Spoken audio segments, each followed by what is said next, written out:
Listo. Hola, ¿qué tal amigos de Revista Divergencia? Les doy la bienvenida a un webinar más de esta quinta temporada de Revista Divergencia. Y en esta ocasión hablaremos sobre la gestión de AMLO, el cual seguramente será un tema muy controvertido. Tenemos grandes colaboradores de la revista, el cual están muy interesados en dar sus comentarios, en poder aportar, más allá de criticar, sino hacer algo constructivo y es para eso es este webinar. Les agradezco, me presento, soy el licenciado Daniel Vázquez, presidente de Revista Divergencia, y les doy la bienvenida a nuestros colaboradores el día de hoy, quien es Juan Abraham Neria Pineda, quien es economista por la UNAM. Bienvenido, Abraham. Le damos la bienvenida también al licenciado Eder Falcao Jiménez Macario, quien es politólogo de la UACM. Bienvenido, Eder. También le damos la bienvenida a licenciado Raúl Mejía Torres, quien es estudiante de la Universidad Autónoma del Estado de México. Bienvenido, Raúl. Y le damos también la bienvenida a un colaborador nuevo que se integró hace unas semanas y está gustoso de participar, quien es el licenciado Freddy Morales, maestro por la UNAM. Bienvenido, Freddy. Y le damos también la bienvenida a la politóloga América Vega de la UAM. Bienvenida, América, muchas gracias por participar. Y por último, al politólogo Uciel Medina, quien es de la UNAM también. Bienvenido, amigo, por participar con nosotros. Y pues esperemos que este webinar sea de su gusto, sea de su agrado. Respetemos las opiniones diversas. Creo que la revista se llama Divergencia porque respeta la pluralidad de ideas, entiende que no todos tenemos la misma concepción, pero es muy importante también conocerlas, entenderlas y ver las diferentes perspectivas de esta nueva administración en el Ejecutivo, quien ya se acerca a los 2 años de gestión. Y pues me gustaría empezar con el licenciado Eder Falcao Jiménez. Amigo, ¿cuál es tu perspectiva, tus primeros comentarios respecto de la gestión de Andrés Manuel López Obrador en este tiempo? Hola, ¿qué tal a todos? Buenas noches. Bueno, recordemos que el presidente López Obrador ha sido el presidente más votado de la historia, ¿ok? El primer mandatario de izquierda y de mayor aceptación en América Latina.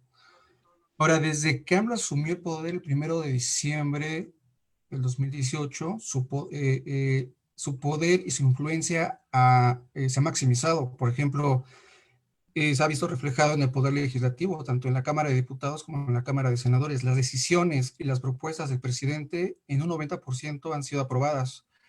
La influencia que ha tenido en el Poder Judicial es enorme, ¿no? Nunca se haya visto que, bueno, estamos viendo tal vez un poco del PRI de los años 40, 50, 60, cuando tienen el control absoluto del Estado mexicano. Bueno, algo similar estamos viendo. Ahora que si está bien o está mal, si es para el bien común, pues adelante, ¿ok? Pero recordemos que, como decían los griegos, ¿no? A veces el poder corrompe y el poder absoluto corrompe más, ¿ok? Entonces habrá que estudiar esa parte de equilibrio bueno, del equilibrio de poderes, pero yo creo que el tiempo, digo, lleva 2 años, yo creo que después de 3 años se van a ver los resultados, se va a reflejar si efectivamente lo que ha hecho, las propuestas y esa influencia y ese poder se va a ver, se va a reflejar si está funcionando o de plano, pues estaremos viendo a un presidente más como los anteriores, ¿no? Incluso yo creo que López Obrador tiene un peso muy enorme por lo que él ha vendido, por lo que él ha dicho, por la manera en cómo se ha pronunciado, y se le va a demandar más. Entonces se puede convertir en el peor presidente de la historia o en el mejor presidente, ¿no? Que hemos tenido tal vez en los últimos 50 años. ¿Ok? Muy bien, gracias, Eder, por tu perspectiva inicial. Me gustaría, adelante, Uciel Medina, licenciado Uciel, que nos pudieras dar tus primeras perspectivas sobre la gestión. Hola, ¿qué tal? Buenas noches a todos, al panel primeramente y también a quienes nos siguen a través de Revista Divergencia. Es un gusto estar con ustedes nuevamente. Y pues en términos generales, para hablar de la gestión del presidente Andrés Manuel López Obrador, pues hay que ver el panorama general. Bien decía Eder, es uno de los presidentes más votados. en cuanto a número, por ejemplo, fueron 30 millones de votos los que lo llevaron a la presidencia. En cuanto al porcentaje, no, en porcentaje de la población que votó, el que ha sido más votado fue Ernesto Zedillo, por una coyuntura muy particular. Y bueno, la cuestión de cómo ha sido su gestión, hay que verla de diferentes aristas, ¿no? Bien mencionado ahorita, Eder, una situación en la cual pareciera que se revive algunos aspectos del presidencialismo abarcante priista, que nunca se ha ido a esa esencia. A lo mejor se han visto algunos matices, pero nunca se ha ido. Entonces, hoy escandalizarnos por eso, pues es como ignorar la historia que ha tenido el presidencialismo en México.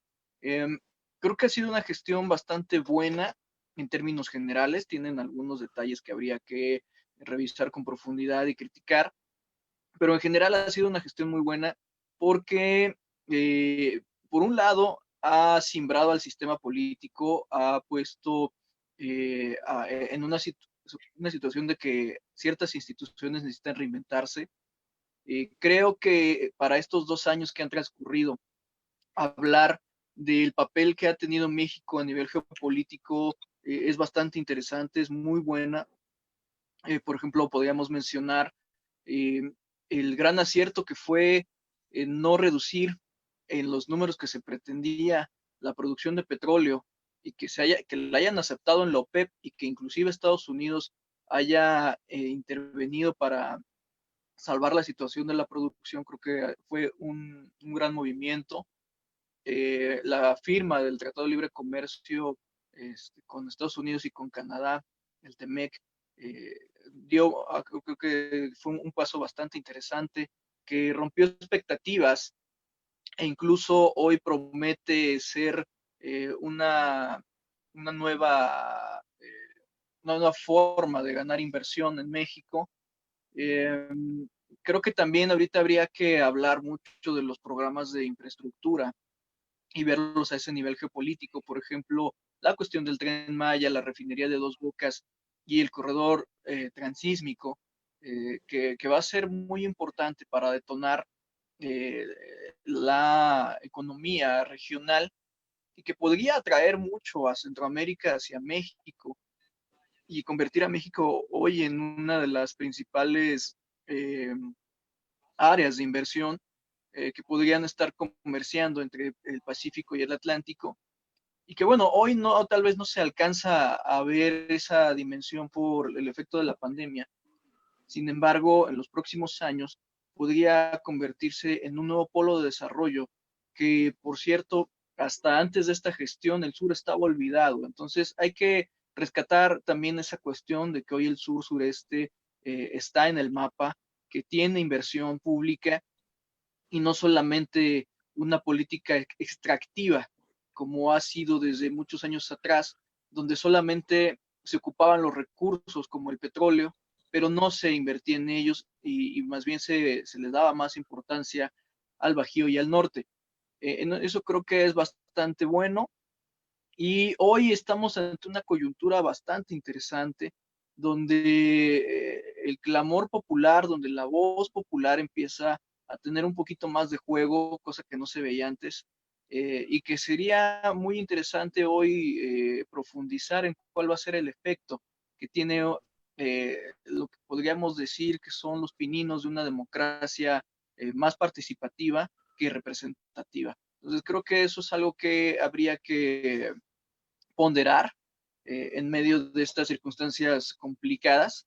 Y creo que han sido 2 años de avance, a pesar de que las circunstancias no han sido las mejores y sobre todo que desde que empezó, ya no digamos el gobierno, sino la propia campaña, se vislumbraba que este sexenio iba a ser el sexenio de pagar los platos rotos. Muy bien, gracias, Suciel, por tus comentarios. Me gustaría que tomara la palabra la licenciada América Vega. Adelante, América, tus primeros comentarios al respecto.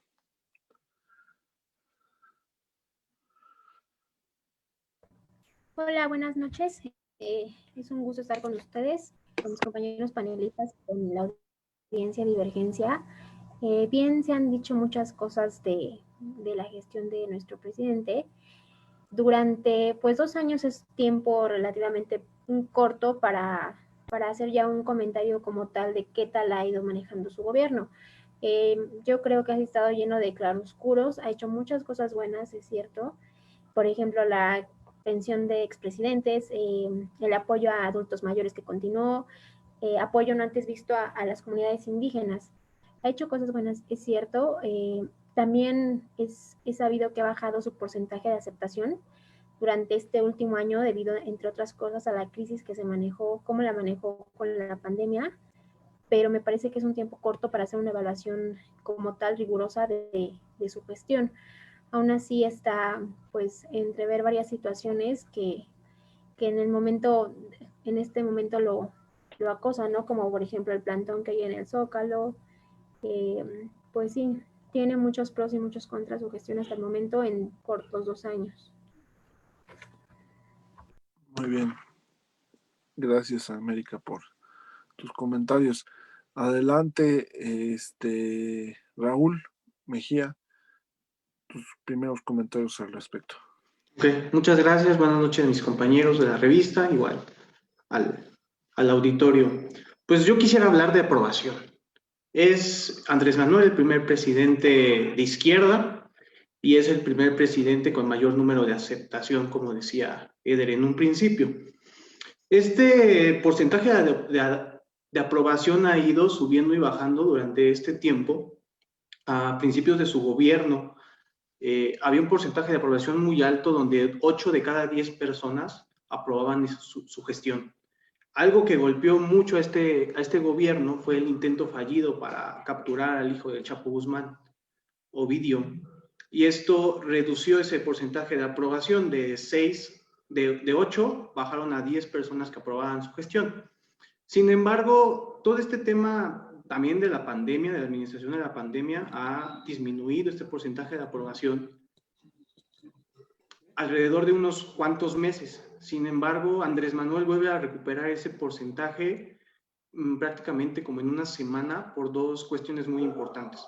La primera de ellas fue la buena visita que tuvo Andrés Manuel con el presidente de Estados Unidos, Donald Trump, donde muchos analistas comentaban que iba a ser un fracaso total, a toda vez de que eran personas con diferentes ideologías. Sin embargo, hasta lo que sabemos hoy, fue una muy buena visita, una muy buena amistad que tuvieron los dos presidentes.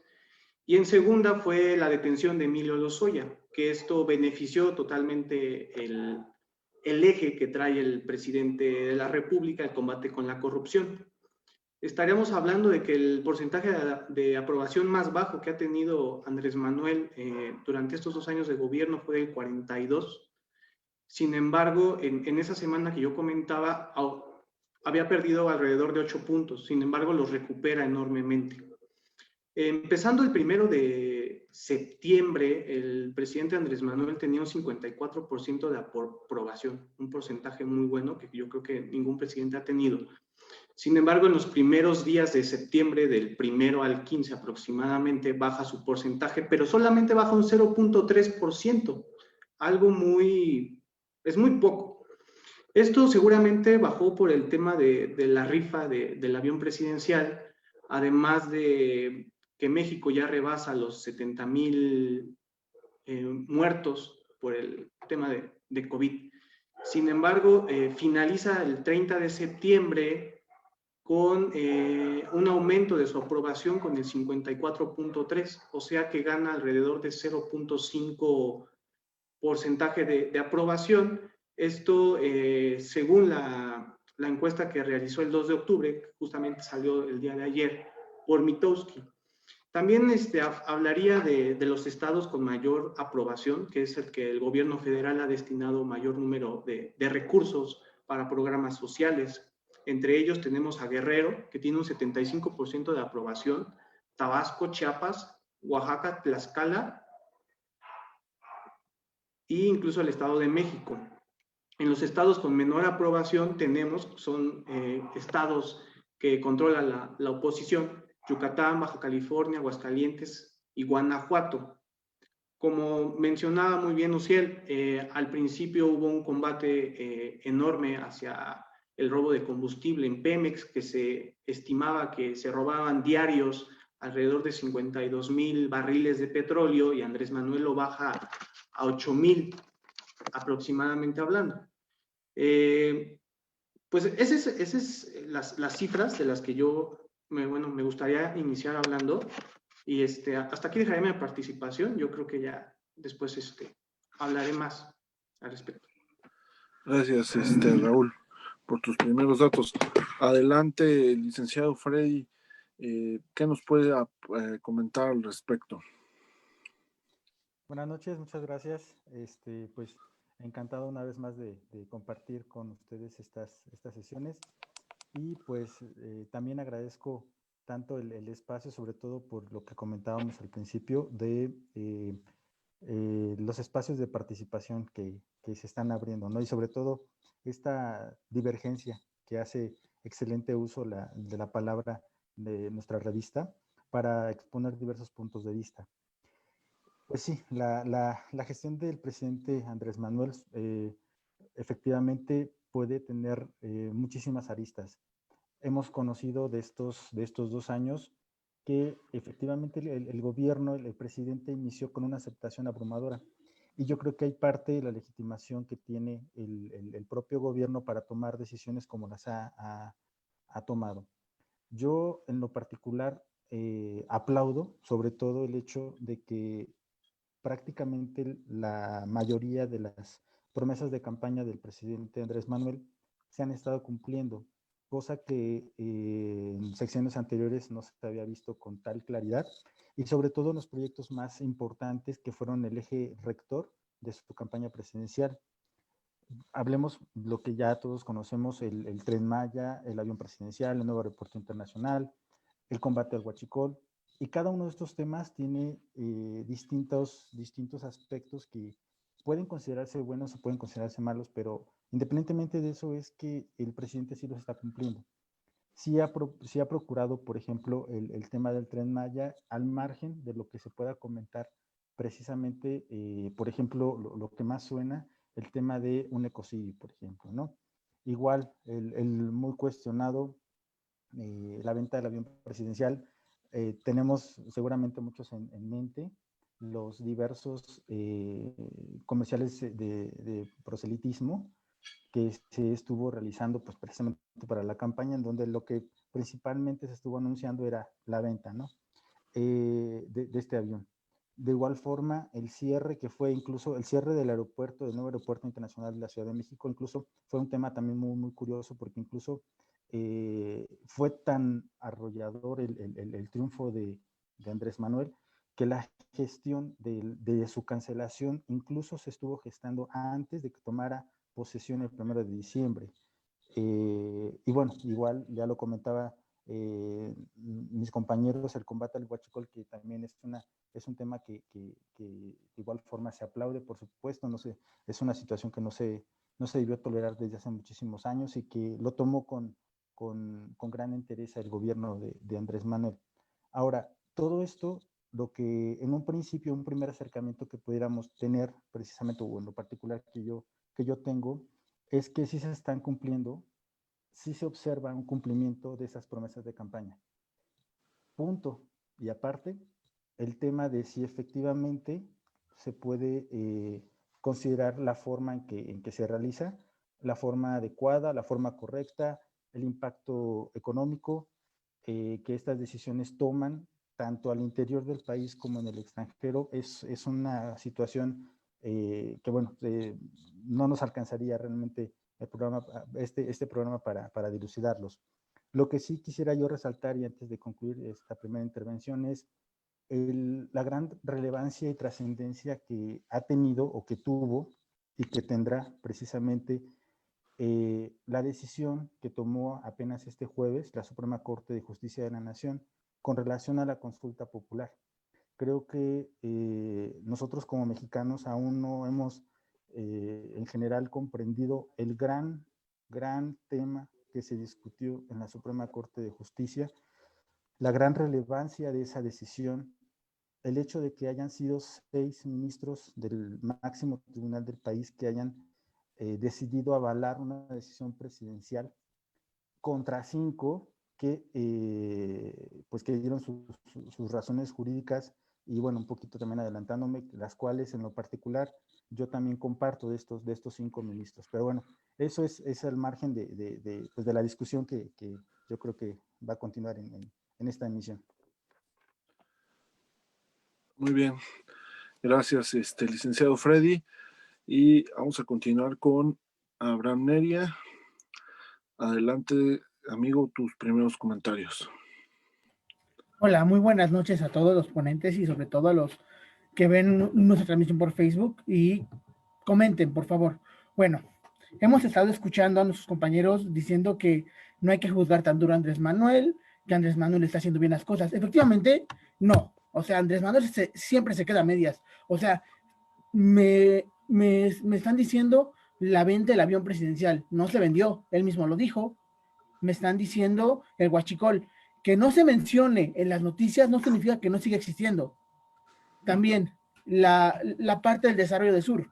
Bueno, en los gobiernos anteriores estaban las zonas especiales económicas que justamente se enfocaban en el sur del país, haciendo tanto a Salinas, Corús, al Istmo de Tehuantepec, zonas que vuelvo a decir, este gobierno solo le puso nuevos nombres, porque ya estaban los proyectos, se iniciaron desde mucho antes. Entonces, estamos hablando de que un gobierno a medias, o sea, es muy fácil decir sí, lo está haciendo de manera correcta, posiblemente no, pero si nos vemos y analizamos promesas de campaña, tal lo decía Freddy, las está cumpliendo, bien o mal, pero a medias. O sea, yo voy a repetir, toca todos los puntos que tenía que tocar, las becas, las inversiones, pero todo a medias. Por ejemplo, no se ha iniciado la del Tren Maya, pero ya se empezó a construir, por ejemplo, la de Tabasco con la refinería, cuando ahorita hay inundaciones, se tuvo que pausar. Entonces, estamos hablando de que creo que al gobierno de Andrés Manuel le falta un poco de planeación. Es lo único que le hace falta. Creo que tiene algunas ideas que están tocando órganos, tal lo manejaba Uciel, porque el toque político que se está haciendo es un cambio totalmente nuevo, porque se están atacando instituciones muy corruptas, que es cierto, el huachicol jamás se hubiera permitido, jamás, y que siga habiendo huachicol es terrible, y más terrible es que siguen cubriendo, eso es lo más terrible. También hablamos de un presidente más votado. Es el reto más grande de la historia para México, porque tiene que cumplir sí o sí. Desgraciadamente, Andrés Manuel está obligado a cumplir. Él no se puede equivocar. ¿Por qué? Por la aceptación que tiene. O sea, vemos a un presidente que está presionado en ese sentido. Yo creo que por el momento Andrés Manuel y el mismo gobierno de se están quedando un poco corto de las expectativas que el mismo gobierno generó al prometer todo, que nos iba a dar un crecimiento del 6% anual, que nos iba a ir súper bien. Entiendo que ese es un proyecto que se quiere lograr a largos pasos, pero no se está cumpliendo. Muchas gracias, Abraham, por sus comentarios. Yo al respecto quisiera opinar lo siguiente. Definitivamente la gestión de Andrés Manuel tenemos que ser objetivos, ¿no? No es un gobierno perfecto, ni tampoco ha sido el peor de todos. Tiene sus partes importantes que seguramente benefician y beneficiarán al país más adelante, y hay otras que lo perjudican y seguramente dejará en peores condiciones en las que estaban. Y a esta valoración se llega porque son muchas decisiones las que toma un presidente, ¿no? Todas ellas llevan un peso importante político, económico, social, y pues no es fácil, ¿no? Realmente no es fácil. Aquí el tema pasó por un tema de convencimiento. Lo que generó que él ganara fue un voto duro en contra de la oposición que ahora existe, bueno, ahora intenta existir, pero un voto duro y un convencimiento de mucha gente, ¿no? Del cambio que anhelaban en las circunstancias de su vida a través de las decisiones. Y creo que analizar cada una de ellas pues, va a ser muy complejo en este webinar, pero sí hay decisiones muy importantes donde realmente pues sí queda un poco a deber el tema, ¿no? O sea, Andrés Manuel ha quedado a deber en algunos y en otros sí ha cumplido, ha buscado la forma de cumplir. Eh, a mí lo que más me gustaría resaltar es sobre todo que ese combate a la corrupción sí, o sea, sí ha sido real, se ha sido frontal, se ha buscado la forma de acabar con este tema. O sea, es algo que yo respeto, que yo admiro, que realmente busque la forma de ver cómo se despilfarraba el dinero, ¿no? Es decir, a través de los medicamentos, que él siempre lo decía, que a través de los fideicomisos, que también hay un mal manejo sobre de ellos, que sobre los programas sociales eran muy clientelares y no llegaban verdaderamente a la gente que lo necesitaba. Y la otra forma es los programas sociales que ha implementado, qué futuro tienen, ¿no? O sea, qué es lo que espera de estos programas sociales que han implementado.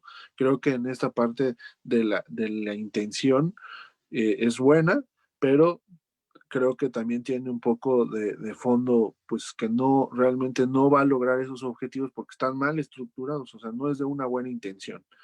El tema de los proyectos estructurales también son otras decisiones muy controvertidas.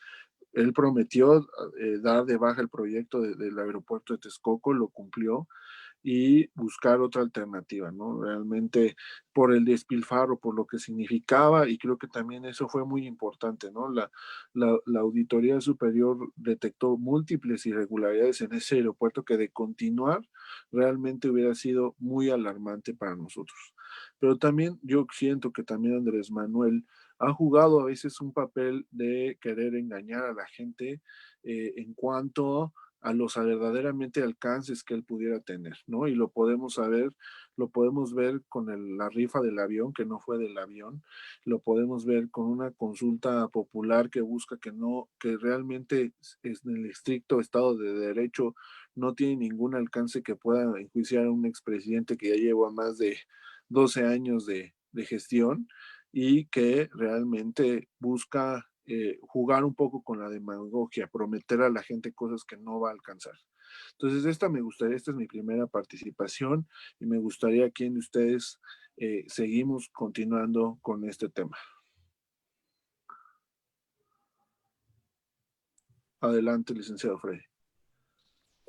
Sí, muchas gracias. Efectivamente, yo creo que ha sido un talón de Aquiles del gobierno federal, la crítica. Yo creo que la crítica es una situación que muchas veces, aunque en el plano de lo que se puede ver en las transmisiones, en las mañaneras del presidente, se dice que sí son toleradas, en la realidad no lo son. Y yo creo que también tenemos que distinguir y hay que ser realistas. Mucha de esa crítica no es constructiva. Mucha de esa crítica es totalmente destructiva y tóxica. En ese sentido, yo creo que también el presidente tiene que comenzar a dilucidar qué crítica sí puede ser aceptada, qué crítica es la que sí tiene un carácter eminentemente constructivo y cuál definitivamente no. Incluso nosotros como población también debiéramos tener esa facilidad de poder identificar cuáles son las noticias y la información que realmente es la importante, ¿no? Yo creo que y es importante esta situación porque no siempre el hecho de criticar significa que estemos totalmente en contra. Y voy a poner un ejemplo así muy burdo. ¿Cuántas veces no hemos escuchado nosotros que incluso el propio presidente lo dijo recientemente? O estás con la cuarta transformación o estás en contra. Es decir, no se permite un matiz, no se permite un gris, no se permite un claro oscuro. Y esa situación, pues sí es muy complicada porque en lo particular, en un punto muy personal, pues por supuesto que yo estoy a favor de que México transite hacia una hacia algo más grande, ¿no? A que haya progreso, a que haya una mejor economía. Sin embargo, en algunas de las decisiones probablemente no esté totalmente de acuerdo. A lo mejor sí, en la visión de, se comentaba precisamente hace unos momentos, pues qué bueno que se eliminó el proyecto de cancelar el aeropuerto porque era un tema de corrupción impresionante. Sin embargo, también a lo mejor se pudo haber visto otras formas de cómo financiarlo. Hubo por ahí incluso propuestas de que la inversión pública se iba a hacer 100% cargo de los gastos, es decir, no iba a existir mayor inyección de recursos del dinero público sobre ese proyecto. Y el siguiente tema que quedaba pendiente era, por ejemplo, el tema de las expropiaciones. En el tema de expropiaciones, pues igual es un tema de política pública que se pudo haber resuelto por el propio gobierno. Sin embargo, yo creo que la decisión ya estaba tomada desde un principio y el querer, por ejemplo, en el caso del aeropuerto, tirar a rajatabla ese proyecto sin medir la consecuencia, sin medir el impacto internacional, porque también ahora a México ya se le observa como un riesgo de inversión a gran escala. Entonces, eso también no se tuvo la percepción probablemente de qué tanto iba a afectar a futuro. Entonces, ese es uno de tantos ejemplos, ¿sí? Igual, por ejemplo, en el tema del reparto de medicamentos era una situación también que en principio la idea es muy buena, ¿no? Y de poder identificar en qué parte estaba la corrupción y entonces concentrar la distribución de medicamentos en un solo instituto, pues se me hace una buena idea. Sin embargo, lo que no se previó fue el tema de logística. Y el tema de logística actualmente, pues lo estamos, bueno, muchas personas y hemos sabido de casos a través de las noticias que no se pueden distribuir a 2 años del gobierno medicamentos básicos para enfermedades terminales. Entonces, esa es una situación realmente grave y entonces nos quedamos con a lo mejor una gama de buenas intenciones, pero de poca eficacia en las propuestas.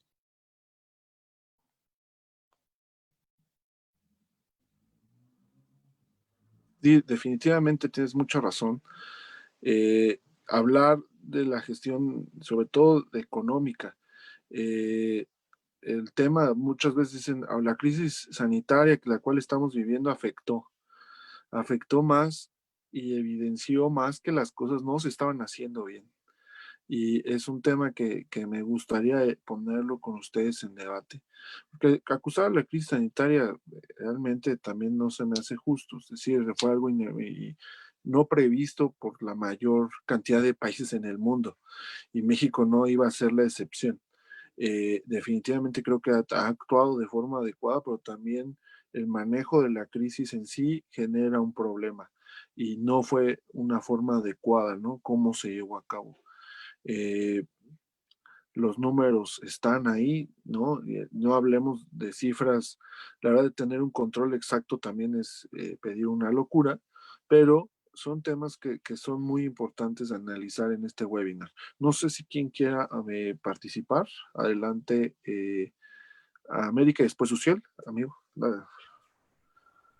Sí, me gustaría un poco complementar lo que comentó Raúl acerca de la aceptación que tiene Andrés Manuel en este momento, ya que pues recientemente en su segundo informe de gobierno el Grupo Reforma publicó unas estadísticas, ¿no? Ya que pues ha tenido una caída, es importante mencionar, desde sus inicios hasta ahora. Para el 1 de septiembre me parece que tenía un porcentaje del 53% como presidente, o sea, él como persona, como presidente, pero su gobierno tiene pues cifras diferentes, ¿no? O sea, su gobierno, y leo, eh, educación tiene una aprobación del 43%, salud del 37%, y de ahí van bajando. Combate a la corrupción 36%, seguridad 31%, economía 28%. Cifras que son pues muy bajas, ¿no? Para su gobierno, ya que pues maneja diferentes números como presidente y como la eficacia que ha tenido su gobierno. AMLO siempre ha mantenido desde el inicio una política de presidente moral, ¿no? Después de tantos años de presidentes inmorales. Yo creo que esto puede ser parte del nivel de población que tiene, que siga manteniéndose alto, a pesar de estar en una crisis económica y pues de salud, que se mencionaba también. También me gustaría tocar un poco el tema de sus informes de gobierno, lo que ha salido a decir cuando pues hace mención de lo que ha hecho, ¿no? En el primer año, en su gobierno, en su informe básicamente fue como una síntesis de logros, haciendo mención especial que había cumplido 89 de los 100 acuerdos que había prometido. En economía fueron aumento salarial, presupuesto austero y creación de 50,000 empleos, así como retiro de pensiones a expresidentes. En política social hizo pues especial énfasis en el apoyo a 8 millones de adultos mayores, así como a 790,000 personas con discapacidad y apoyo no visto antes a comunidades indígenas. También hizo mención que falló en el reto de pacificación en el país, pero se lo planteó como que iba a seguir intentándolo.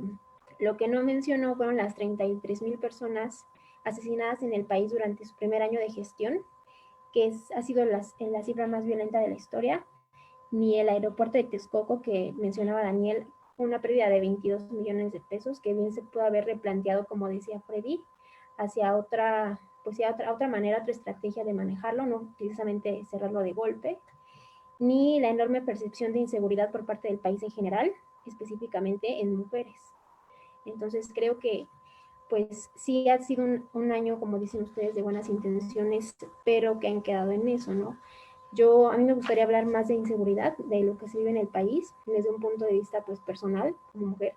La situación de feminicidios es terrible, que a veces lo desacredita, también no me parece que sea la mejor estrategia. Que diga que sus cifras son otras, tampoco me parece que sea una buena estrategia, porque minimiza el problema y no hace como un enfoque en general, no lo ha manejado desde un punto de vista que le haya resultado, vaya, o sea, ha criticado gobiernos anteriores, pero tampoco ha tenido un plan de acción contundente hacia, en específico, el área de seguridad. Muchas gracias, América, por tu participación. Adelante, la palabra, Uziel Medina, toda tuya. Gracias. Pues me gustaría abordar varios asuntos de los que ya mencionaron, y me gustaría empezar ahorita con lo que decía América sobre los datos. Y esto es muy importante a la hora de poder hacer un diagnóstico sobre cómo se está llevando una administración de este tipo, ¿no? Un gobierno. Cuando hablamos de datos es que hay N cantidad de números que nos pueden decir muchas cosas y que se pueden interpretar a modo también. Y claro que siempre existen otros datos, aunque los números sean los mismos. Hay que ver qué es lo que se está midiendo. Por ejemplo, cuando hablamos del tema de inseguridad, que es cierto que sigue aumentando, que siguen aumentando los números de homicidios, que son eh, muy preocupantes las cifras de feminicidios, que hay que aclarar ahí que tienen una particularidad que no se puede medir igual que un homicidio. Estamos hablando de violencia, sobre todo de corte, o que va alineado a un corte de índole sexual. Pero, por ejemplo, si vemos la tendencia, aunque va subiendo, si vemos la tendencia en función del crecimiento exponencial que se llevaba desde que sale Vicente Fox hasta que entra Andrés Manuel López Obrador, la tendencia exponencial sí ha bajado. Vamos a decir, si estaba creciendo en el orden de, no sé, ahorita no tenía el número ahorita claro, vamos a suponer que estaba creciendo 4 veces, ahorita a lo mejor está creciendo 3 veces, que sigue creciendo, ese sigue siendo el reto. Pero vamos, digamos que es como ir, como se menciona en el caso de la pandemia, como ir doblando la curva.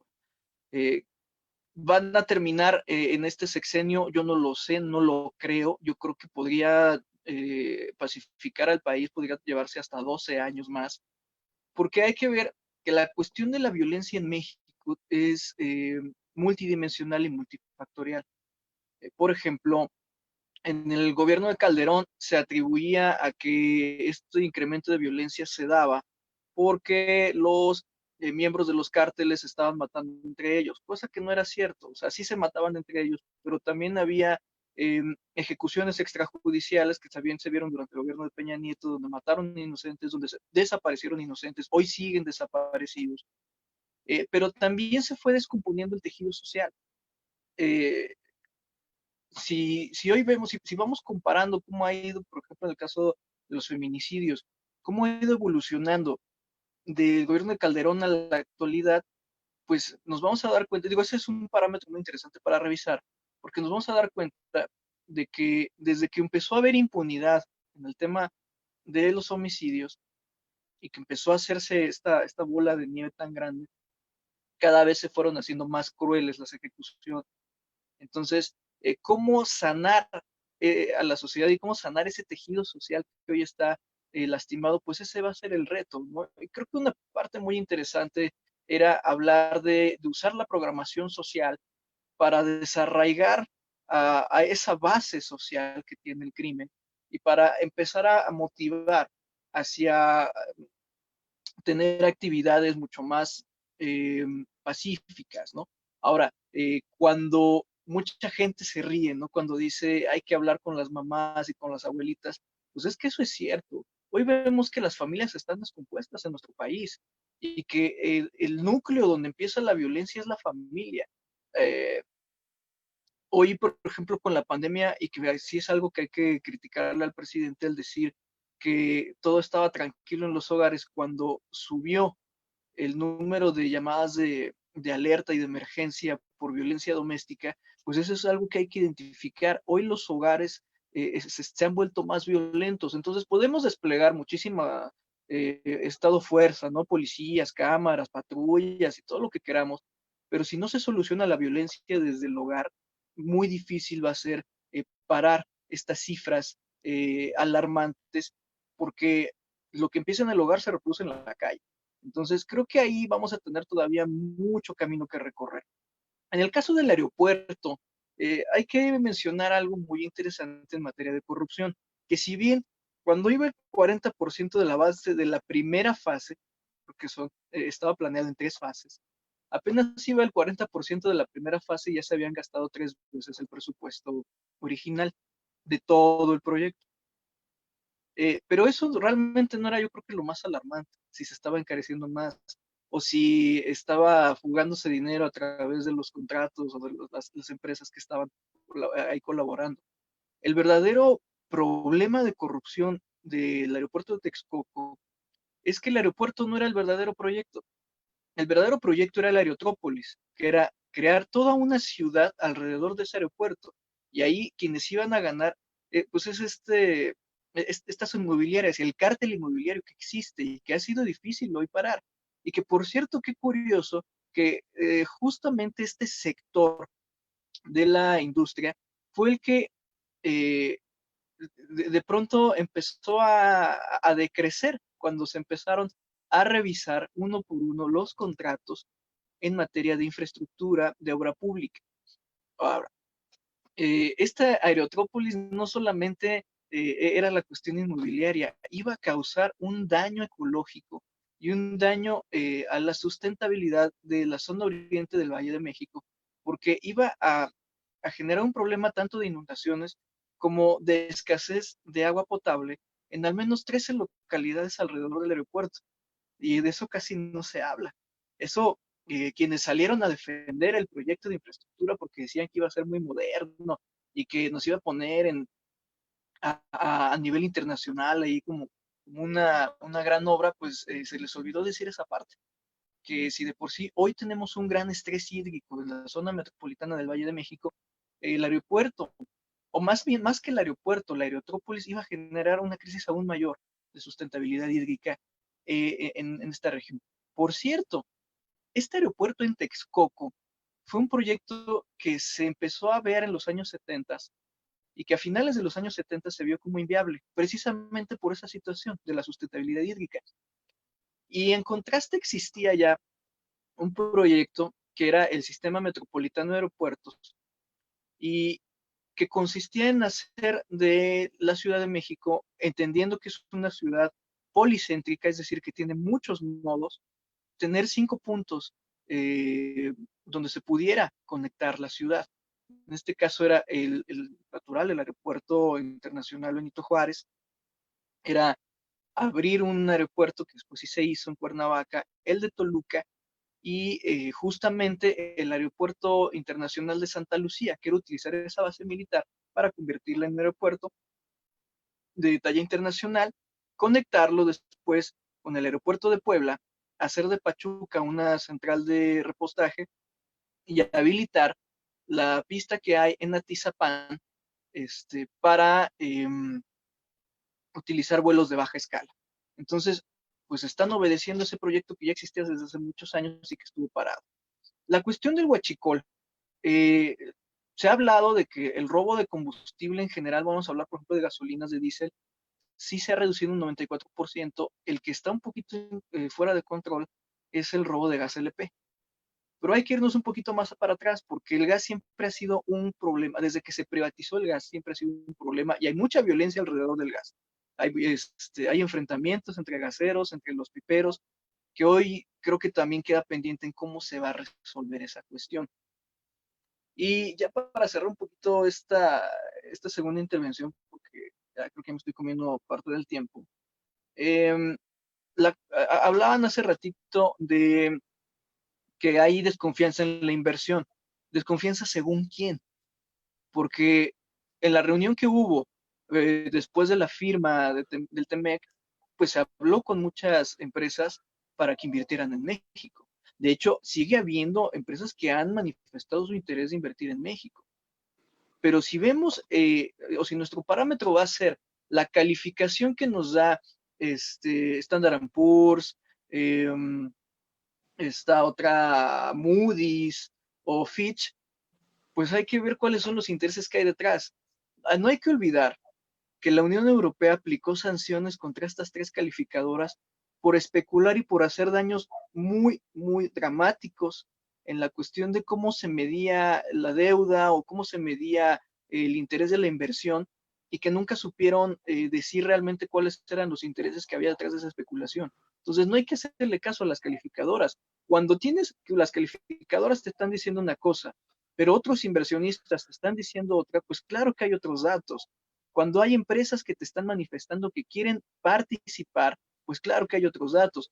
Cuando por un lado aquí FEMSA sale a decir que está en contra del etiquetado y que no quiere pagar impuestos y que ahora que los pagó van a invertir el doble para derrocar al gobierno, y por otro lado, con el presidente se reúne el director a nivel mundial de Coca-Cola y te dicen que ha habido respeto al etiquetado y a otras cuestiones de comercialización, pues claro que hay otros datos. Entonces, habría que ver más que quién analiza los datos, ver cuáles han sido las reacciones de los principales actores, porque hoy hay que ver más a los actores que a quien analiza los actores. Gracias, Suciel, por tu segunda participación, amigo. Adelante, Eder, con tu participación. ¿Sí me escuchó? Sí. Bueno, si estudiamos esta gestión de Andrés Manuel López Obrador desde una perspectiva estructural, aquí aplicaría la frase de Gramsci que decía: cuando lo viejo no termina de morir y lo nuevo no termina de nacer. Es decir, pues todavía hay ese estira y afloja de una parte, de una élite en los medios de comunicación, en la parte empresarial y política, que no tan fácil va a ceder el poder. Digo, un poder que lo tenían desde hace más de 40 o 50 años. Entonces, no es fácil. Digo, lo mismo que está pasando aquí es lo mismo que está pasando en Estados Unidos, en Inglaterra, ¿ok? Donde una nueva élite llega a gobernar, ¿ok? El pacto económico y el pacto financiero y político son entre nuevos actores, y pues López Obrador es a lo que se ha enfrentado, ¿no? Ahora, la manera de comunicar me parece que es fenomenal, ¿no? Es uno de los presidentes, está reconocido, que más comunica. Digo, simplemente hay que ver las mañaneras, ¿no? De lunes a viernes, dedicándole 2 o 3 horas. Es impresionante, ¿no? Aunque también, pues, habría una crítica ahí, ¿no? Porque es demasiado tiempo lo que da a los medios de comunicación, cuando bien puede hacer otras cosas. Pero esta comunicación ha servido para confrontar ¿ok? Directamente a la oposición, ¿ok? Y los ha desmantelado. Digo, esto le ha funcionado porque los ha desmantelado, los ha dividido y prueba de ello, pues es lo que vimos en el Zócalo, ¿no? Una manifestación con 600 personas, ¿ok? La derecha, por ejemplo, el PAN, ¿ok? Dividido. Felipe Calderón con su partido, que está en espera de que lo aprueben. Y bueno, todo esto pues le beneficia, le ha beneficiado, o sea, le ha beneficiado porque ha habido esa confrontación, ¿ok? Por parte del presidente, que también ha recibido muchas críticas porque el tiempo que le ha dedicado a todos y a cada uno de ellos pues es demasiado, ¿no? Cuando tal vez no debió haber sido así. Y en cuanto bueno, en cuanto a la economía, me parece que el gasto público, pues el gasto público en infraestructura me parece bien, o sea, es parte de un desarrollo económico es que el gobierno intervenga, que sea un protagonista en la parte económica y hace rato que hablaban de las inversiones. Es cierto, López Obrador ha tenido buena relación con grandes empresarios, tal vez no con los del viejo régimen, ¿ok? Hay unos que sí, pero hay unos que no. Y lo que más me llama la atención es que la inversión extranjera ha aumentado, ¿ok? Y prueba de ello es el Tratado de Libre Comercio, ¿no? El TEMEC, que por cierto fue una victoria política y económica de su gobierno, ¿no? Eh, y eso marcó un punto de inflexión, marcó un antes y un después, el hecho de que haya ido a Estados Unidos y hablar directamente con el presidente. Digo, la manera en cómo lo hizo fue espectacular, fue algo inédito. Lo digo porque generalmente cuando se confronta al presidente de los Estados Unidos o se negocia con el presidente de los Estados Unidos, generalmente uno agacha la cabeza, ¿no? Digo porque sabemos lo que representa. Pero aquí aplicó una vieja frase de Ruiz Cortines, ¿no? Que decía, al presidente de los Estados Unidos se le habla de pie porque de rodillas, pues no escucha. ¿Ok? Y eso fue, digo, esa frase pues bien la aplicó Andrés Manuel, ¿no? Ahora habrá que ver esta relación diplomática que va más allá de, ¿y a qué me refiero? Porque ahorita con la salud de Trump, digo que al parecer está muy grave, pues no nos conviene, digo, no nos conviene porque si ahorita las relaciones con el gobierno están bien, pues digo, pues hay que aprovechar, ¿no?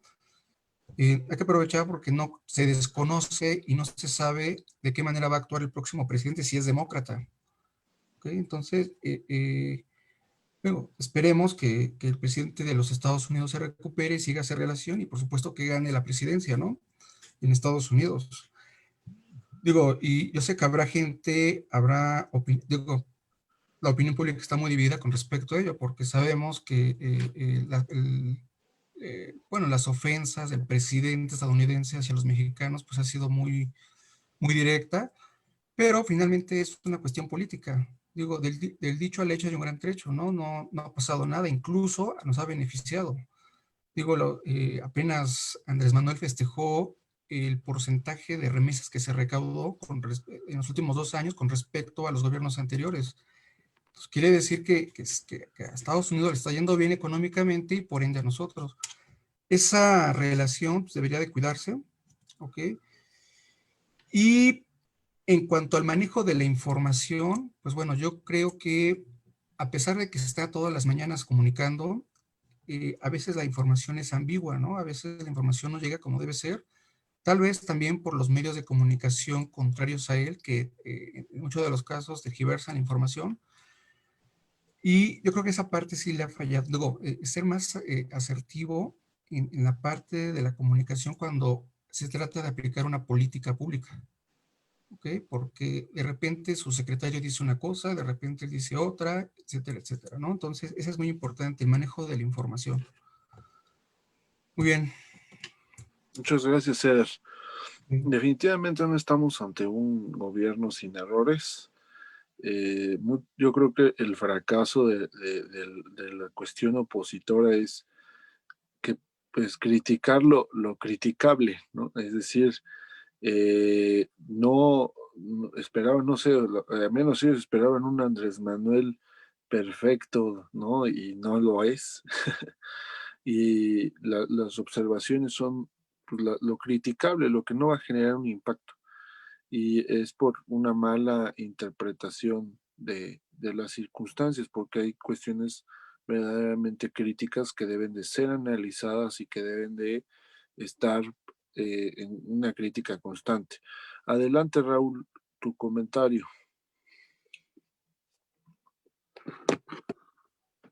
Gracias, pues está por verse si el gobierno de Andrés Manuel o la administración de Andrés Manuel podrá mejorar con todavía los años que le quedan. Le queda bastante tiempo, yo creo, para cumplir promesas que tuvo. Sin embargo, hay muchas acciones que los mexicanos han aplaudido. Entre ellas está que el presidente en los primeros meses de su administración se baja el sueldo un 40%. Segunda, que le quita esa pensión a los expresidentes, que lo costoso no era el dinero que recibían, lo costoso era mantener la seguridad, mantener las camionetas, mantener la gasolina, era donde se gastaba mayor parte de ese dinero. Deja de utilizar el avión presidencial, si lo vendió, no lo vendió, bueno, lo deja de usar, un avión muy lujoso. Crea la Comisión de la Verdad para resolver el problema de los jóvenes desaparecidos de Ayotzinapa y tiene buenas detenciones, entre ellas las de Emilio Lozoya, que benefician todo el combate a la corrupción. Sin embargo, también hay cuestiones que los mexicanos no han aplaudido, que han criticado, entre ellos una economía que no crece, primero. El 2019 es el año más violento. Era algo en que Andrés Manuel no podía permitirse debido a que estuvo 12 años en campaña quejándose de la inseguridad. Hablaba de la guerra contra el narcotráfico de Felipe Calderón, hablaba de un gobierno ineficaz con Enrique Peña Nieto para controlar todavía este tipo de seguridad. Y llega él y no ha podido, no ha sacado al ejército de las calles como lo prometió, la Guardia Nacional, que hasta el momento no hemos visto todavía abusos, sin embargo va encaminada, al final de cuentas son militares y ellos no están entrenados para capturar, ellos no están entrenados para parar, están capacitados para matar, es la función de un militar. El tema de los feminicidios, que también ha aumentado, desde su administración ha aumentado un 9% toda esta violencia contra la mujer. Tampoco ha podido controlar las manifestaciones que han estado haciendo en diferentes estados, como en la propia Ciudad de México, ocupando una visitaduría en Ecatepec. No ha podido tener una comunicación con ellas, no ha podido brindarles esa seguridad. Seguimos empeñados en el tema de protección a los monumentos históricos, que pues, en todos los gobiernos se han vandalizado y en todos los gobiernos los hemos recuperado. También fue muy criticado por haberle dado el asilo a Evo Morales, de haberlo sacado de su país, de haberlo ingresado. Creo que fue mucha presión por parte del mexicano que deciden moverlo. La mala administración de la pandemia, que creo que México pudo haber hecho un mejor trabajo, pero es un gobierno, yo creo, muy joven todavía para poderlo criticar al 100%. Creo que será la historia la que podrá hacer justicia o podrá criticar en algún momento cuando termine su gobierno. Pero para cerrar con algo, para puntualizar algo muy importante, se verá con el tiempo, se verá en los próximos años de su gobierno si todo este dinero que ha enviado a los servicios sociales, al tema de becas, al tema de las pensiones, va a ser suficiente para tapar el nulo crecimiento de economía que tenemos y el aumento de violencia en este país. Hace un rato tocaban el tema de la consulta. Pues yo siendo estudiante todavía tengo sentimientos encontrados de cómo resolvió la Suprema Corte de Justicia de la Nación, porque fue una decisión muy dividida. Creo que hay argumentos buenos por ambos lados, sin embargo yo ya veía que se iba a resolver a favor. Pero dejemos un poquito fuera para qué se va a consultar. ¿Qué presidente recuerda que haya consultado algo al ciudadano mexicano? Lo que sea. ¿Cuándo le preguntaron al ciudadano mexicano si quería el ejército en las calles? ¿Cuándo le preguntaron al ciudadano mexicano si quería un Tren Maya, si quería una refinería, si quería un aeropuerto de primer nivel? Eso ayuda mucho o viene a beneficiar la participación ciudadana. Al final de cuentas, el ciudadano va a votar y él va a ser el que tome la decisión si se van a enjuiciar o no a expresidentes o a cualquier otro político. Lo importante aquí es que un gobierno por fin le está diciendo a la ciudadanía, por fin lo va a consultar para que decidan sobre un tema en específico, algo que ningún gobierno ha hecho. Entonces, lo dejaré hasta aquí en esta participación. Vamos a ver si todo este derroche de dinero por parte de Andrés Manuel a todo lo que ya decía va a poder tapar todas las deficiencias de su gobierno. Muchas gracias, Raúl. Vamos a continuar, Abraham. Adelante con tu participación. Hola, buenas noches otra vez. Andrés Manuel, creo que yo lo veo como político, la neta es un político que sabe hacer campaña, pero no sabe gobernar. O sea, es un político que le cuesta la parte de negociar con el adversario.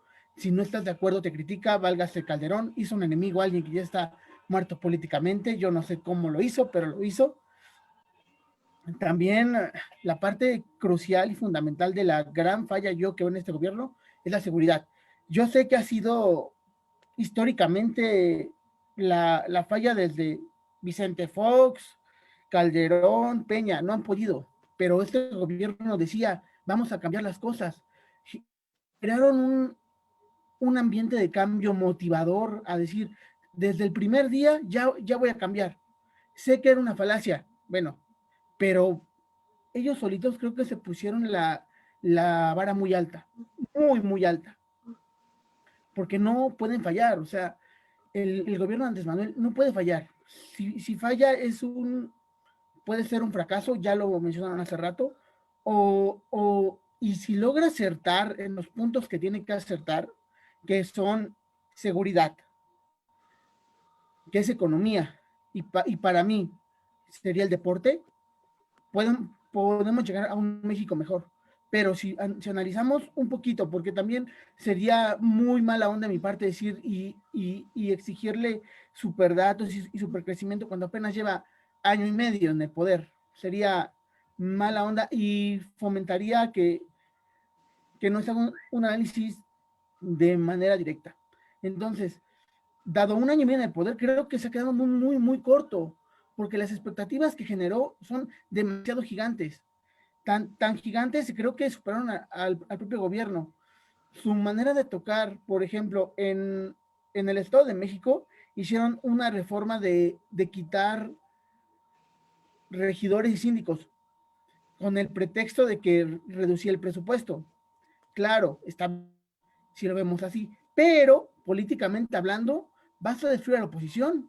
O sea, los cabildos sin representación de oposición, eso está grave. O sea, a pesar que gane Morena, gane el PAN en los diferentes municipios, creo que les estás quitando voz y voto a la oposición.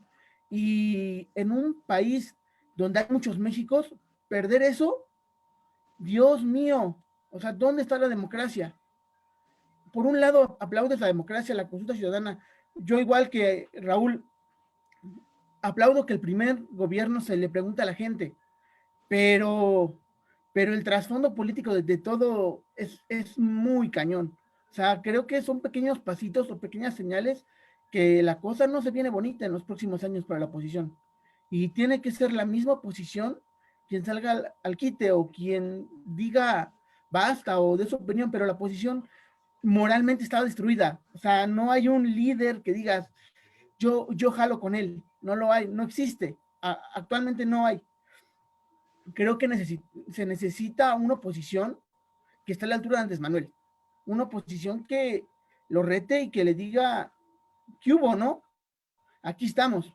Si no, pues el gobierno actual seguirá haciendo lo mismo, creando expectativas y yo espero que las cumpla, porque ¿verdad? Quiero lo mejor para México, quiero que mi país sea el mejor del mundo, donde hay oportunidades, donde si yo siendo niño quería ser astronauta, que tenga la oportunidad de serlo, si yo quería ser futbolista, que tenga la oportunidad de serlo, o sea, quiero un país con oportunidades, y yo espero que Andrés Manuel logre crear ese país, y si no, pues como él dijo, si juntaba cierto número de personas que no lo querían, pues que renunciaba. Entonces, esperemos que tenga palabra, o si no, que haga algo diferente, que se está quedando un poquito corto.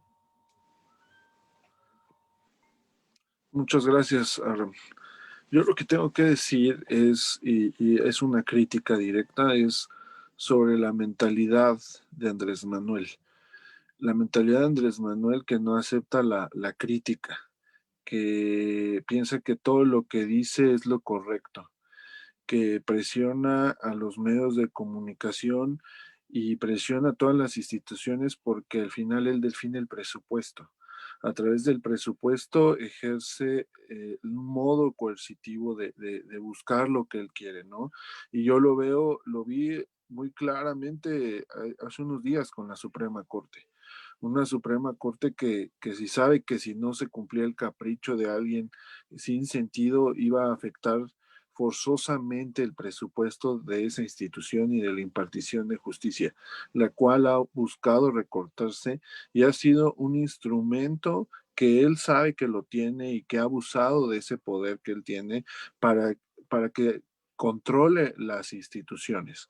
Ha reducido las instituciones, el aparato de la administración pública lo ha reducido a un grado pues bastante significativo, donde el funcionamiento, ya no importa el funcionamiento, ¿no? Todo lo que se dice Andrés Manuel es una persona controladora que busca que si a pesar de que su secretario de Estado no está de acuerdo, lo que dice él es lo que es. Y si no lo está de acuerdo, pues se va, ¿no? Definitivamente creo que esa parte de Andrés Manuel es la fría. A mí me preocupa mucho su mentalidad porque es un tipo muy inteligente, la retórica la maneja a la perfección. Es un tipo que sabe convencer con sus discursos, pero a la hora de la práctica creo que no sabe ni los alcances de lo que dice o de lo que quiere lograr o de cómo lo va a lograr, ¿no? La prueba está en que definitivamente el tema del avión, que es un tema muy controversial, o sea, no hay manera jurídicamente de que se iba a vender y que al final engañó, regaló boletos, no hubo hospitales, ahorita un problema para la ejecución del dinero, viene el ejercicio de la auditoría y veremos cómo saldrá evaluado y cómo reaccionará ante la misma auditoría que depende de la Cámara de Diputados, ¿no? Realmente es un proceso y un ejercicio muy complicado en el cual se viene para Andrés Manuel, porque si él sale a decir que él tiene otros datos, definitivamente estamos hablando de un Andrés Manuel cegado, cegado de su visión, cegado de sus decisiones, en el cual tiene que replantear lo que está haciendo bien, porque ha hecho cosas bien, pero lo que no está haciendo bien, identificarlo, ¿por qué? Y con eso sus asesores, porque está haciendo cosas que están fuera de proporción, buscar una consulta para, para enjuiciar, o la pregunta que él mandó fue realmente lastimosa, y lo que hizo la Suprema Corte es algo inentendible.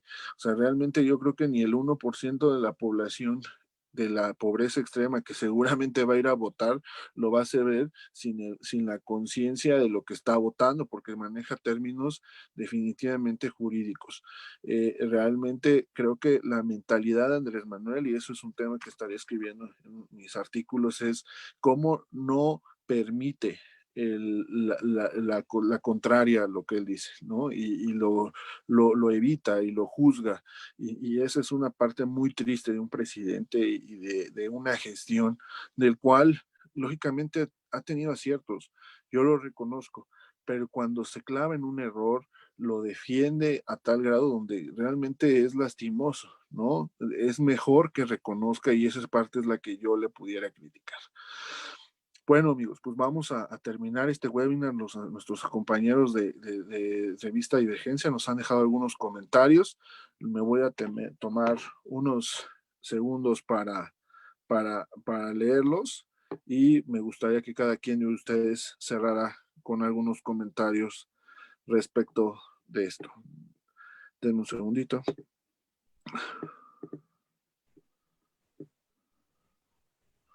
Nos dice Yola Vega Ramírez, la misma que todos los anteriores, le parece la gestión de Andrés Manuel, no tiene nada de nuevo para la población, con la diferencia que sigue y seguirá quejando de anteriores gobiernos, y en eso se respalda o disculpa su incapacidad para gobernar. Alcántara Castrejón Asociados dice, siendo objetivo, realista y propositivo. Yo creo que el cambio, Carmen Morroy nos dice, yo también creo que el cambio se tiene que dar con cada uno de nosotros. ¿Cómo podría avanzar el país si AMLO no podrá hacerlo él solo? Estoy de acuerdo con los proyectos a medias, pero lo más lamentable con la gente que tiene en su gobierno.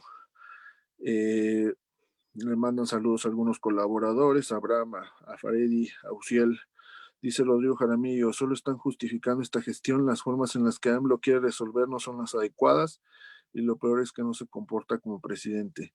Y dice, ¿por qué trabajar con la polarización de buenos contra malos en el gobierno? Nos dice Ana Samar, los compañeros están presentando argumentos sobre las decisiones presenciales, temas o proyectos, no percibo que solo brinden justificaciones al gobierno. Saludos a todos. Bueno, estos son algunos comentarios. La verdad es que es un tema súper amplio, no lo vamos a poder abordar todo, seguramente habrá temas específicos. Este es un tema muy general, les agradezco antes de despedirnos que ustedes den alguna opinión para cerrar este tema. Me gustaría empezar contigo, América, tu participación final. Sí, Dani, pues yo creo que como todos lo hemos dicho en este webinar, el gobierno de AMLO es un gobierno joven aún, que a mí en lo personal me gustaría, yo no soy muy partidaria de su forma de trabajar, pero me gustaría que a futuro, no solo a mí, sino a varios nos calle la boca al decir que es un presidente pues que está a medias en todo lo que ha tomado, en las decisiones que ha tomado. A nivel también personal me gustaría decir que sí le urge trabajar en el tema de feminicidios y seguridad, porque pues no tenemos ninguna garantía, ¿no? Y eso es preocupante a todos niveles, de edad como mujer. Sí le falta mucho todavía por hacer, está muy a media su gobierno, no podemos decir que todo ha hecho mal porque hay varias cosas como la atención que ha tenido buena aceptación por parte del pueblo mexicano, pero me gustaría que fuera un discurso menos moralista y menos a la defensiva. Como decías tú, tiene un carácter pues, un poco complicado de que si no estás con él, estás en su contra, eso no lo va a llevar a ningún lado porque finalmente no puede tomar decisiones todo el tiempo él basándose en lo que piensa y en lo que quiere. Finalmente le faltan todavía 2 años, si es que no sale antes, como él lo dijo, si llegaba a cierto número de personas que no estaban conforme con él, pero pues sí, no nos queda más que esperar, que darle oportunidad, hacer lo que nos corresponde como ciudadanos y pues no dejar todo únicamente a nuestros gobernantes, ¿no? Porque no nos podemos lavar las manos y decir todo es culpa de ellos, cuando como sociedad también tenemos muchos errores. Entonces me gustaría nada más cerrar con eso y agradecer a la audiencia que nos vio y decirles que es un gusto estar aquí con ustedes en webinars, que no se sigan perdiendo los que va a haber esta semana.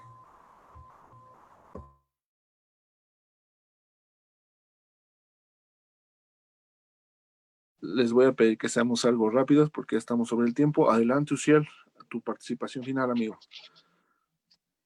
He conocido 6 presidentes a lo largo de mi vida.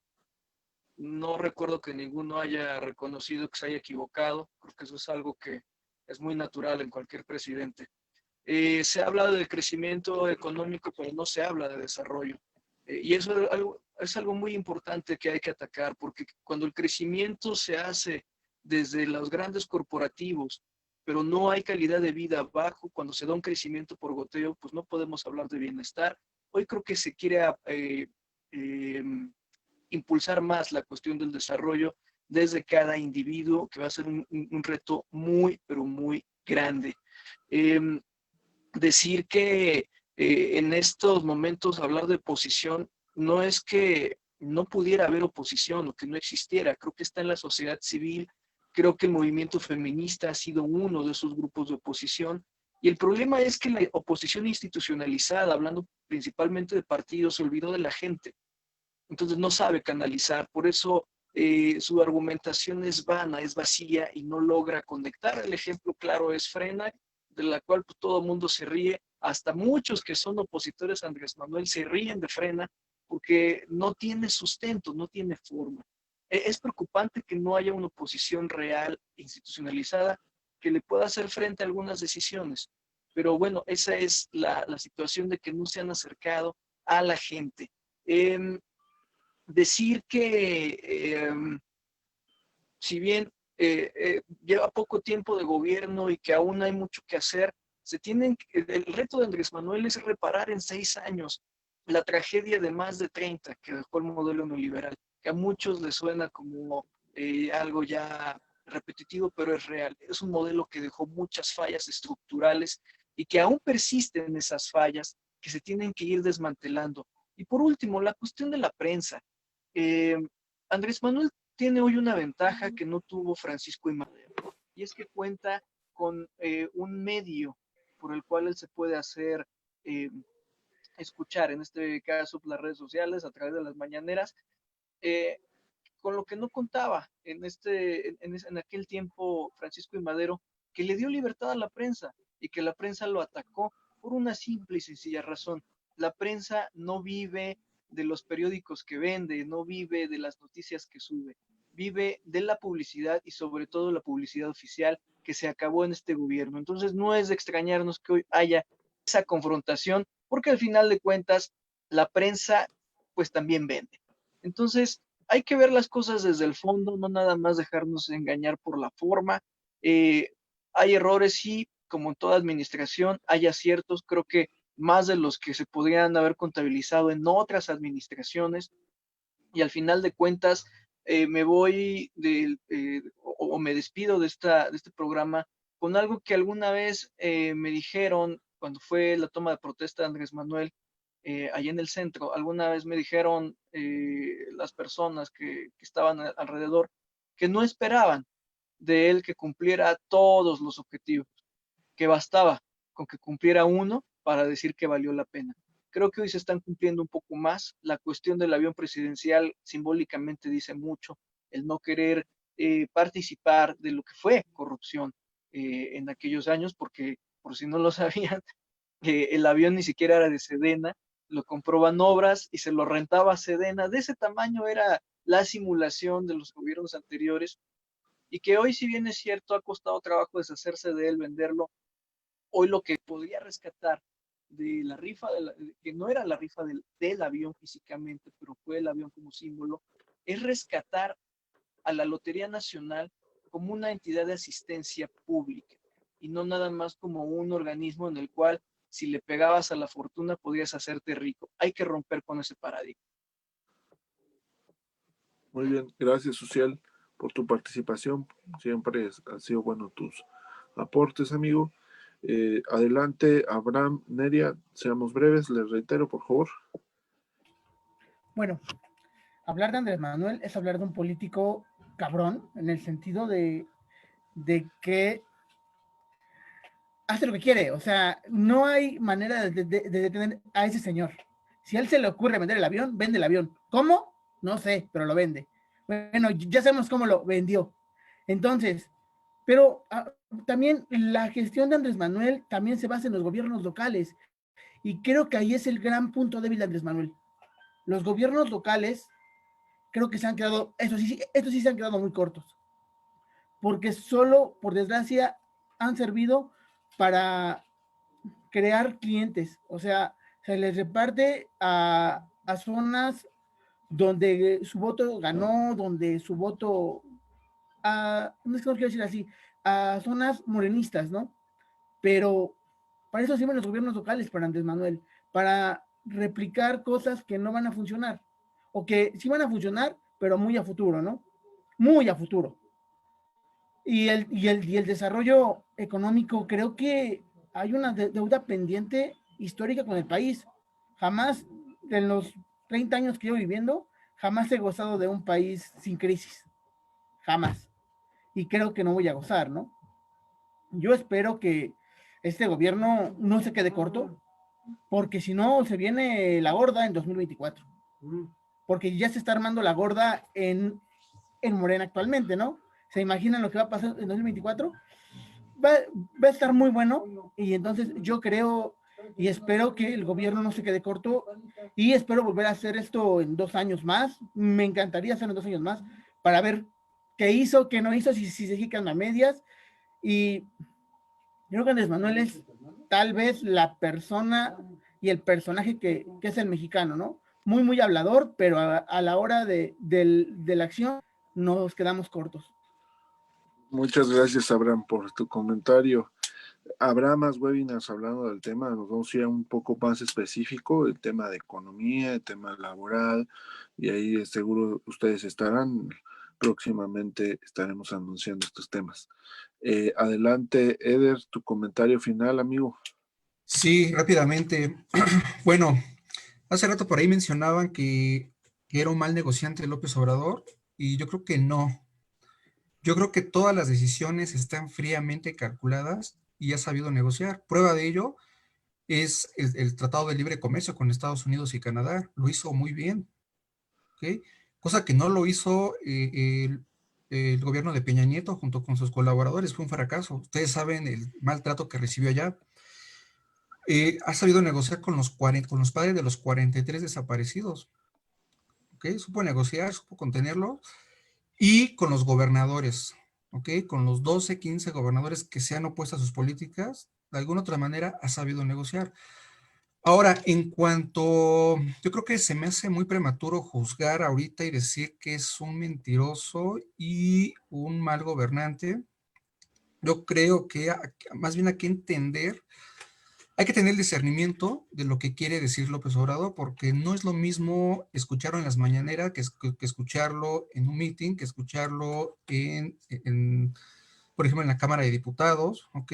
Con los empresarios, con los inversionistas, no es lo mismo. Yo creo que hay que entenderlo, ¿ok? Hay que digerirlo, porque eh, aunque aparentemente todo va, bueno, aparentemente las cosas o las decisiones que ha tomado están mal, ¿ok? No se puede juzgar ahorita en este momento. Yo creo que tenemos que esperar 6 años y como él bien lo dice, la historia lo va a juzgar, ¿ok? Y obviamente le apostamos, bueno, yo sí le apuesto a que le vaya bien, digo, porque si le va bien a México, nos va bien a nosotros. Si le va bien a él, le va bien a México y por ende a nosotros, ¿no? Entonces no podemos apostarle que le... Claro, aquí hay que ser crítico de sus políticas, por supuesto, pero más que crítico, también preguntarnos qué podemos hacer nosotros por ayudar a este país. O sea, ¿qué podemos hacer? Como decía John F. Kennedy, no te preguntes qué tanto ha hecho tu presidente por ti, sino pregúntate qué has hecho tú por tu presidente, por tu país y por tu familia, ¿no? Por tu comunidad. Y yo creo que con eso me quedo. Muchas gracias. Muchas gracias, Eder. Definitivamente lo que hago mi conclusión ya casi. Lo que dices es muy importante. La manera en la que nosotros también estamos actuando es muy importante. Conocer las decisiones de nuestro país también es demasiado necesario. Estar informados. Eh, Como decía Uciela, los medios de comunicación persiguen intereses. Tenemos que buscar la forma de llegarnos de la información objetiva y clara, ¿no? Andrés Manuel no es un presidente perfecto.